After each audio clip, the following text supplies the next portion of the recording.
Assalamualaikum warahmatullahi wabarakatuh.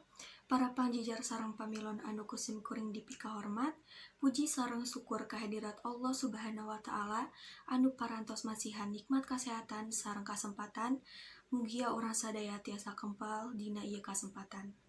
Shalawat sarta salam ka junjungan urang sadaya Nabi Muhammad sallallahu alaihi wasallam, tahilap ka kaluargina, ka para sahabatna, serta ka urang sadaya salaku umatna dugi ka akhir zaman. Amin. Tepangkeun wastapun tiara salsabila, sim kuring ngagem pancen janten panumbu catur, tahilap ngahaturkeun nuhun ka para pangjejer sarta pamilon anu tiasa hadir dina kumpulan kanggo medar ngeunaan mieling hut semansa.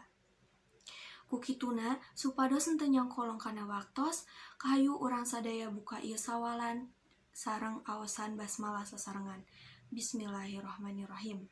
Para pangjejer sareng pamilon anu kusim kuring dipika hormat, sateuacan nincak kana acara nu salajengna supados teu disaha-saha, sim kuring seja nepangkeun para pangjejer nu bade ngadugikeun kamandangna. Pangjejer nu kahiji nyaeta Bapak Ade Prayoga SPD MAP, mantena mangrupikeun Kapala Sakola SMAN Hiji Majalengka. Pangjejer nu kadua nyaeta Bapak Nanang Sunarta SPD, mantena mangrupikeun Wakil Kapala Sakola di bidang kasiswaan SMAN Hiji Majalengka. Para hadirin, supados urang leuwih neleman ngeunaan jejer nu bade dibahas ku urang sadaya, hayu urang regepkeun kamandangna ti para pangjejer. Sumangga ka Bapak Ade Prayoga SPD MAP kanggo ngadugikeun kamandangna. Hatur nuhun kasambutanna ka Bapak Ade Prayoga SPD MAP.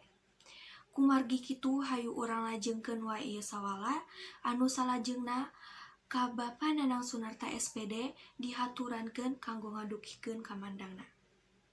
Hatur nuhun ka Bapak Nanang Sunarta SPD kanggo sapatah dua patah kata kanggo mieling ieu hut semansa.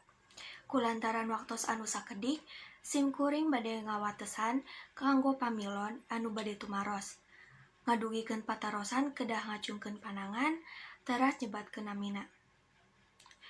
Hatur nuhun ka bagas anu tos ngadugikeun patarosana. Teu karaos ieu acara teh parantos rengse. Sim kuring salaku panumbu catur nedadi hapunten bili aya kata-kata anu teu merenah. Sakitu we ti sim kuring. Wassalamualaikum warahmatullahi wabarakatuh.